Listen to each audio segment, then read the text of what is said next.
All right, today's lesson, we're going to go over how to read an appraisal report in what's known as a 1004.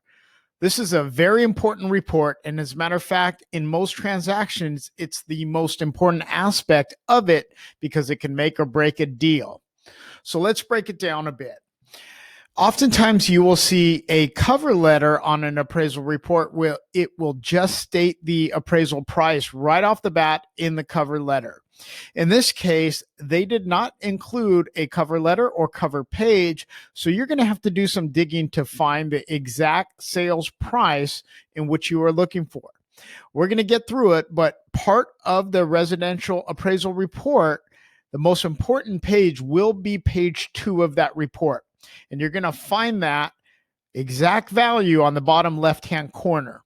Moreover, you're going to want to make sure that it is marked as is. If it is marked subject to, that means there's going to be some repairs that have to be made, and then the appraiser is going to have to go back out there to verify those repairs were done, and then fill out a form known as a 1004D. And it will cost the buyer an extra about $175 for this report, and it can cause delays in the actual escrow process. So let's get right into it.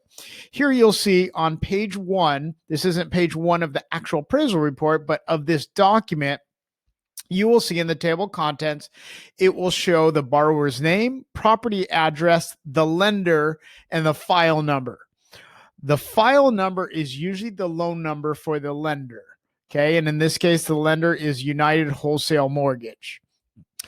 And it will have a picture of the exterior there. And again, the table of contents will show the number of pages and where you can find where everything in this report is.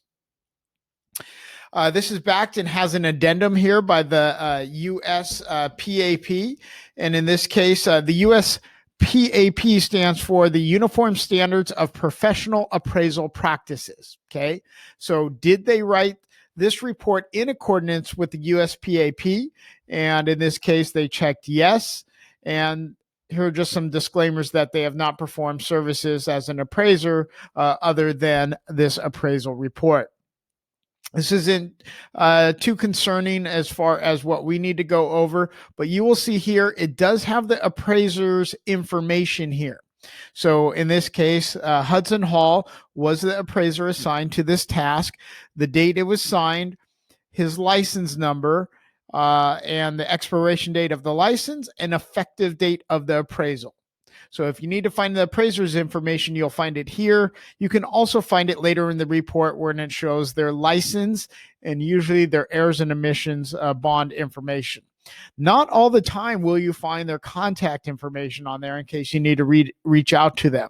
So sometimes you have to do some digging or just transfer over the name over to Google, and oftentimes you can find it that way.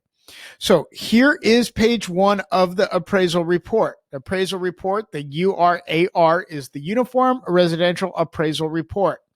And this is page 1.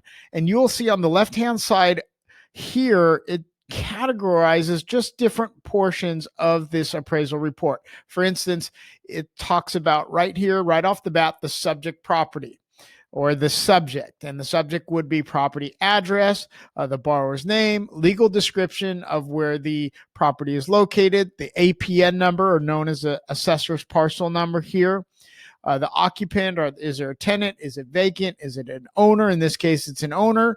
Is this a purchase? Is this a refinance? Is it other? In this case, it's a refinance. You would see if they're a PUD, if it was a planned unit development, or categorized as that, you would see that checked here. You will see the contract information. And in this case, if it was a purchase, you will see the contract price and the date of the contract. Is the property seller owner of public record? Yes or no? Again, this is all for purchase transactions. Next, neighborhood characteristics. Was this urban? Was it built up? How's the growth of the neighborhood? Is it rapid? Is it stable? Is it slow? Property values, are they increasing? Are they stable? Are they declining? What kind of market are we in? Supply and demand, shortage, imbalance, or oversupply. In this case, there is a shortage. And the marketing time, under 3 months. So these are all the same forms that an appraiser will use across the board. This is written on a Fannie Mae form, so they all look the same. So Fannie Mae or their investor needs to know characteristics of the property, the neighborhood, the site, so on and so forth. The next you'll see here, the site, the dimensions, what it's zoned as, the area square footage, as far as the lot size, zoning compliance, legal, is public utilities, is it electric, is it gas, the water supply, the sewage, so on and so forth. So you could pull some of the property characteristics out of these things, but as you'll see, it needs to be checked for the lender here. One of the next section here are just improvements, when it just has to talk about, is it a one unit? Is there a accessory dwelling unit on the property? Is the foundation? So it moves over general description, foundation, exterior description, materials, conditions, interior materials, conditions. So there's a lot of dynamics to this appraisal report that a real estate agent really doesn't need to pay too much attention to, but just take some consideration next time you're down an appraiser's back about them inspecting the property and getting that report over in 4 hours. They do have a lot of work to do, and they have to, cross their T's and dot their I's, or else it gets sent back. And remember, when they do turn in the appraisal report to the AMC is the third party. It does go through a quality control before it gets released to the lender. So if there are boxes checked that were not right, or they were missing, then they get sent back, just causing more delays. Moreover, on the improvements here, refrigerator, range, oven, dishwasher, disposal, microwave. So they just check the fixtures in the property. Typically, a refrigerator, washer, and dryer is considered personal property. You'll see here that there's 7 total rooms, 3 of which would be bedrooms. Bathrooms is 2.1. Okay, I want you to know something about this. 2.1 means there's a half bath. Normally you would think, oh, isn't 2.5? Well, Fannie Mae came out and said, no, 0.1 is a half bath.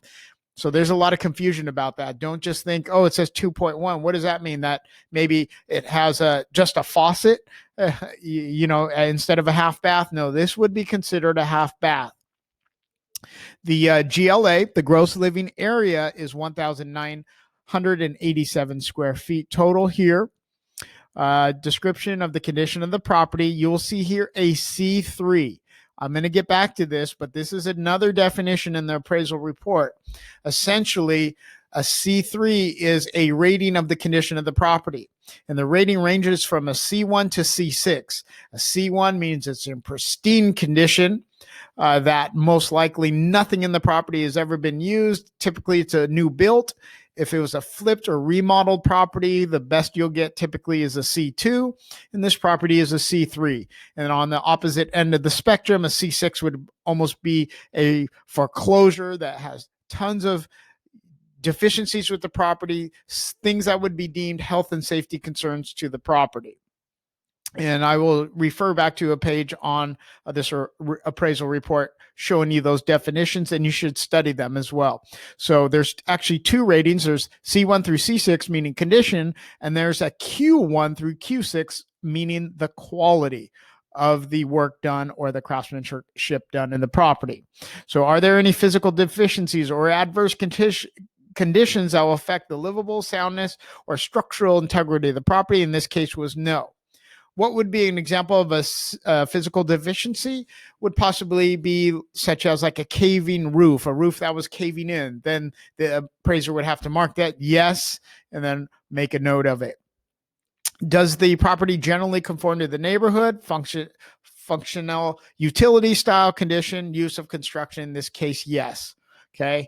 But if it was, let's say the house was shaped like a dome or just something out of the ordinary, then they would put no here and then mark it. But for the most part, these 2 things, you want to see no for physical deficiencies, and you want to see yes that it does conform to the neighborhood. Now we're moving on to page 2 of the appraisal report. Like I said, this is the most important page actually in this report. Number 1, it's going to give you the value of the property. And I'm going to scroll down to this at first, and then we'll scroll back up. So you'll see on the bottom of page 2 of the actual report, you're going to see the value here is $433,000. Again, page 2 here. Second most important aspect of this report is seeing that it is checked as is. This means that there's no actual repairs or requests that needs to be done by the appraiser for them to come back and sign off that they were done properly and conform to the standards of the 1004. So the three most important, or the three most common, should I say, things that come up that would cause this not to be marked as is would be, number one, there wasn't a proper smoke detectors in the house. Or number two, there wasn't a carbon monoxide detector present in the home. Keep in mind, on 2-story homes, you need one for each level. And number three, the water heater needs to be double strapped. Those are the three most common items that would call out a appraisal report to be subject to. And you'll see it will be checked right here, subject to the following repairs or alterations. And then it would state needs a carbon monoxide detector, or it'd state see addendum, and then it would state what it needs for repair.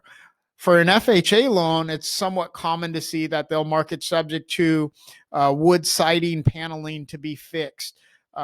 Maybe too much dry rot on the fascia boards that the appraiser feels that they need to cure, or too much cracking in a stucco. So there can be items in which, beyond just those three things that I mentioned, that need to be done or repaired for the loan to go through. Because if it is marked subject to, not as is, that means repairs need to be done and completed in workmanlike manner for this loan to go through. And it does cause delays, because oftentimes you need to hire a handyman or hire a contractor to do these repairs.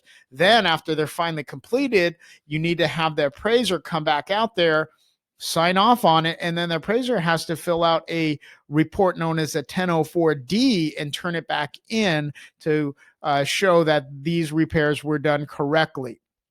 And typically it does charge $175 or so. And oftentimes I have seen it marked subject to, such as a roof certification. And in that case, you would need a licensed roofer to come out and certify that the roof is good. We've seen in the past too, where this was marked subject to and a roof certification was required. And we got 3 different bids from 3 different roofers, and they all said this needs a new roof for us to certify it. So in that case, it needed a new roof for this loan to go through. Then it goes back to the negotiation table. So keep in mind, those are the most important things. I'm going to move back up on page 2 here, because we said it is the most important, because it's going to give you your comparable 1, your comparable 2, and your comparable 3 here, compared to your subject property. So here's a subject property and all of its features and characteristics. Here's comparable 1, comparable 2, and comparable 3. Okay, so you will see here's the address of our subject property. Here's the address of comp 1, address of comp 2, address of comp 3, proximity to the subject, 0.2 miles, 0.3, and 0.26. The sales price was $415, $449, and $415. Days on the market over here was 5 days, 4 days, and 5 days. Very fast. And then you're going to just see some side-by-side comparisons here. Okay. One thing I want to point out, look at right here under the comps, and in this case, comp number 1, the adjustments, okay? You're going to see a $5,000 adjustment here. Adjustments here, you see a 25 and minus 73. You see an adjustment here of 15,000, 2,500, and 11,000. So these are very important to understand what these adjustments are. Okay, so, and you're also going to see the net adjustment total at the bottom of each comp. So in this case, 5,000, 9,800, and 33,500. Okay, so what are these adjustments? Well, if one property has a pool and the other property doesn't, and everything is identical, you might see a $10,000 adjustment, as you will right here. Okay, or if a property has solar and another property doesn't, and everything else is identical, you might see a $10,000 adjustment. Now, we did talk about the conditions, the C1 through C6. In this case, you'll see our subject property is marked as C3. Comp 1 was a C3, Comp 2 was a C3, and Comp 4 was a C4, meaning it wasn't in as good as condition that the appraiser's opinion was as the other comps. So because of that, we get a $15,000 boost. And I want you to make note of that, okay? And in this case, comp number 1, the only adjustment here was a $5,000 adjustment. And that was because it was an arm's length transaction, meaning that it was probably sold to a family member or friend. So they have to take that under consideration. So that's where you see the minus 5,000 here. And in this case, you're going to see a difference here in bedrooms. This was a 3-bedroom on our subject property. And then comp number 2 has a 4-bedroom here. So because it has a 4-bedroom, $2,500 adjustment here. Okay. And you'll see the bathroom was a 2-bathroom and then ours was a 2.5. So there was an adjustment to value here that we got as far as an upgrade. Now, 1987 square feet. This one has 2150 square feet. So therefore, it's $7,300 more that they get in value. Okay, these things are inversely correlated because of the square footage difference. Now look at this one though, okay? 1,743, a lot smaller than our subject property. So our subject property, we get $11,000 boost there because of the square footage difference, okay? And again, ours was a C3, theirs was a C4, so we get a $15,000 boost there. We have a half bathroom, they don't. We get a $2,500 boost there.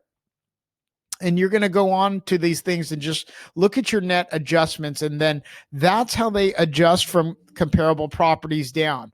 Hey, how does it compare to my subject property? So those things you're going to want to get familiar with on how they adjust down to value and do their adjustments. When you're taking a listing presentation, those are things you want to be mindful for when you're looking at a house. You have your comps, but you haven't seen the house that you're about to list. You go over there, you want to make sure that you do your adjustments to value. Very important stuff. Now, again, this is page 2.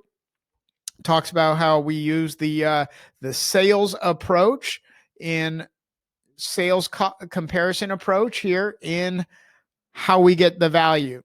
Now, there's something called a cost approach, which we don't use, but it does have to be marked down in the appraisal report. You'll see right here, sales approach 433, cost approach 433, 384, and income approach. Usually you won't see that filled out. That's more commercial grade property or multi-unit stuff like that. But cost approach, this is just more for insurance. Insurance wants to know, hey, what's it cost to replace and rebuild this property should it, get knocked down or a fire or whatever it might be. So again, we're a sales approach, and this value was $433,000. Again, that's the most important item in this report. Now you could start going through in it and just read the nitty gritty stuff, but additional comments here is just kind of some verbiage that they will put in. Just talking about maybe in this count, the bathroom count, number of bathrooms, blah, blah, blah, pending, if it's sold. Usually they're using 3 sold properties, so they don't really take in consideration what's listed, what's active. Water and utilities are on, operational, water heaters, double strap, smoke, and carbon monoxide detector present. So you will see that they just have to reiterate to the lender that all these things are present in the property. We're moving along. We just discussed the cost approach here. Again, this is mainly for insurance because insurance doesn't go off the sales approach. This is what it would cost if they had to reconstruct the property. Income approach, nothing here.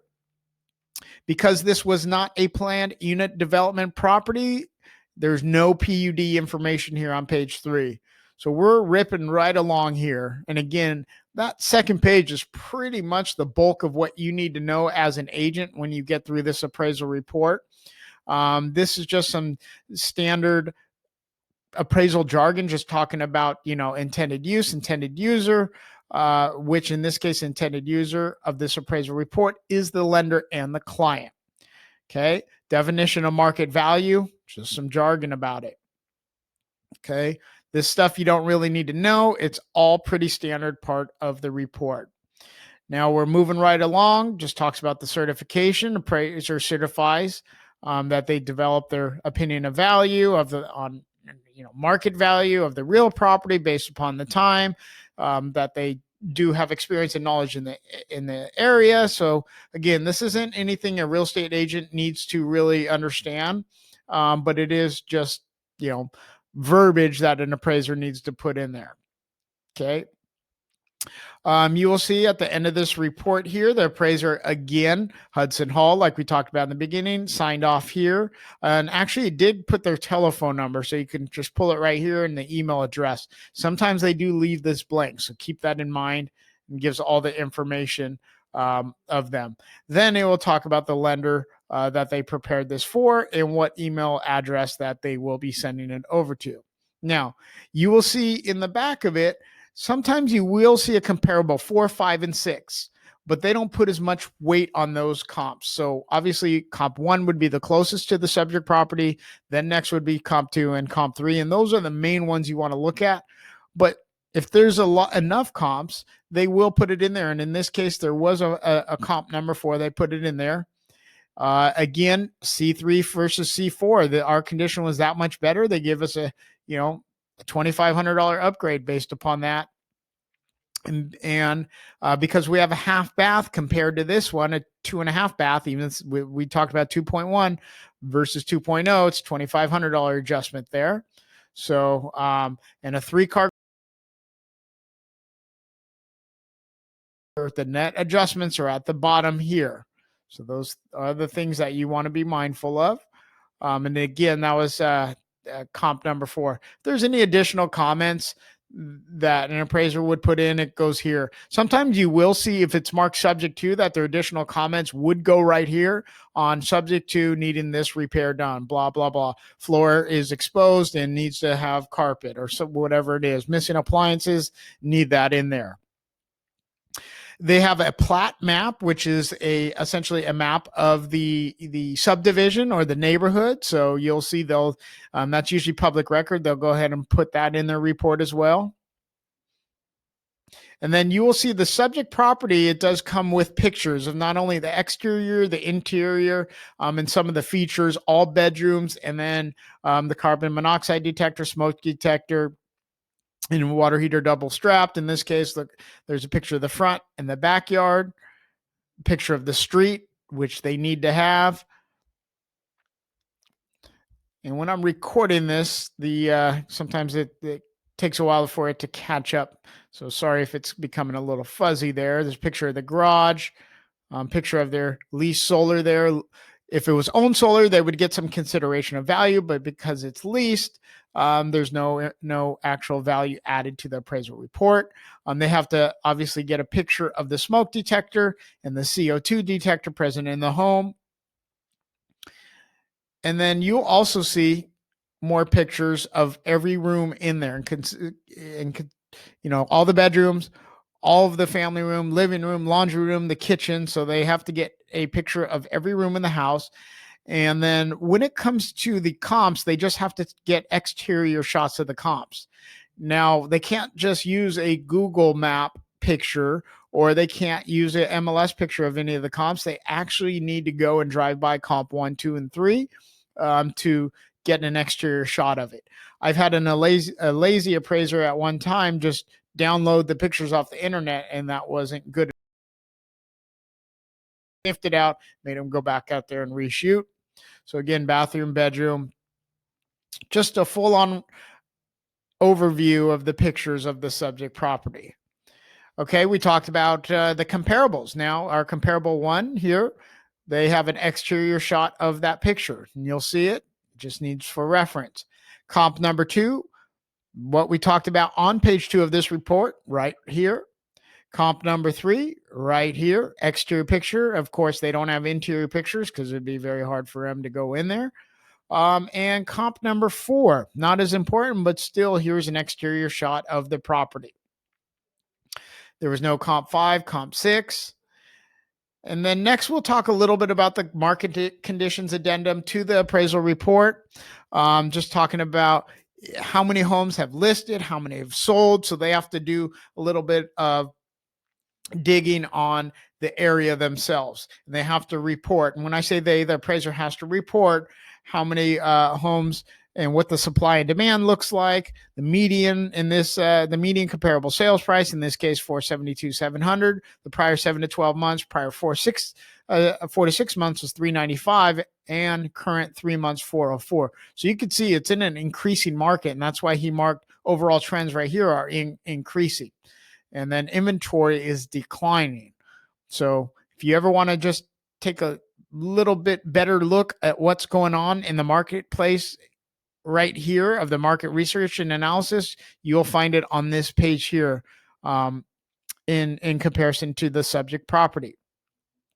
Are there any foreclosure REO sales? No. That's good. We used to see this checked all the time in 2008, 2009, 2010. Moreover, again, he's just talking about the market, has to sign off on it. Now, here are just some of the definitions of the appraisal report. Again, we talked about the C1 through C6, so this is where you're going to find those definitions, the conditions, rating, and definitions. Remember the C1 we talked about. The improvements have been recently constructed and have not been previously occupied. The entire structure and all components are new, and the dwelling features have no physical depreciation. This would only be a brand new home. Even if you remodeled a home beautifully from front to back, you'll never get a C1. You'll probably get a C2. And on the opposite end of the spectrum, the C6, the improvements have substantial damage or deferred maintenance with deficiencies or defects that have severe enough to affect the safety and soundness and structure integrity of the improvement. So C6 is a home that's just complete disaster. Remember, we saw from the C4 and C3, there's a $15,000 adjustment to value on that. So guys, I really want you to study these C1 through C6 and read through these just so you know the difference. And we talked about the quality of the construction as well, a Q1. This would be meaning that the quality rating are usually unique structures that are individually designed by an architect or specific user. I mean, this is the highest level of workmanship possible. I mean, this is custom to get a Q1. And then all the way down. So read through your Q1 through Q6. We talked about Q6. This probably means that it was a DIY network job. I mean, what we call bootleg or done by them, you know, they tried to do it themselves and the workmanship was just shoddy. And that would be a Q6. So know those definitions. Other definitions that pertain to the appraisal report, you'll just want to start understanding how what they talk about here of what's not updated, what's remodeled. We talked about that 2.1 bath equals a half bath. And if there was if there were 2 half baths, it would be a 3.2. So just look at those things just so you kind of understand the definitions. Now, here are the abbreviations. So if you're reading through the report and there's some abbreviations on here, you want to make sure that you understand them. For instance, a DT, a detached structure, a GA, an attached garage. So if you're ever confused about some of the acronyms, you'll be able to flip through the appraisal report and go ahead and read it there. Okay. And more definitions. Okay. Now we're moving along. The rest of the stuff here's a supplemental addendum. During this time was, it was COVID-19 awareness. So they're just talking about that.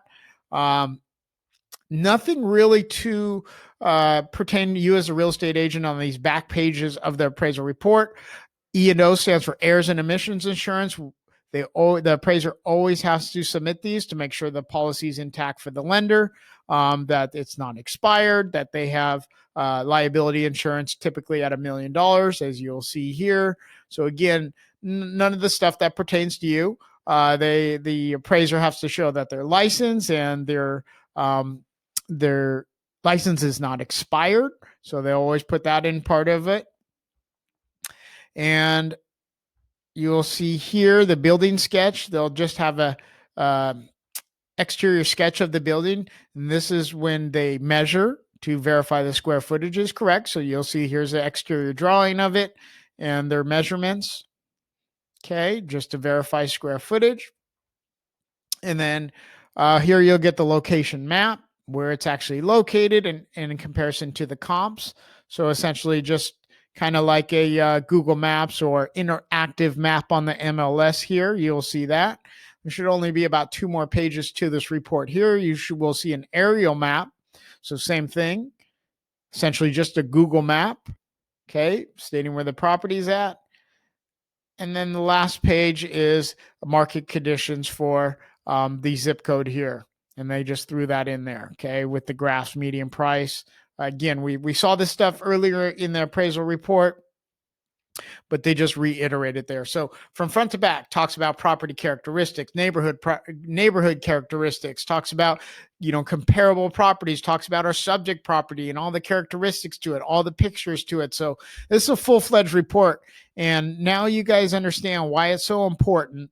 But again, the most important page of the report is going to be page 2 at the bottom. You want to try to make sure that the property is marked as is, and then you will get your exact value for the property. So thanks for taking the time with me on this video. I just wanted to go through it from front to back. Some of the stuff just pertains to lender and is a lot of appraisal jargon, but wanted you guys to understand this from front to back.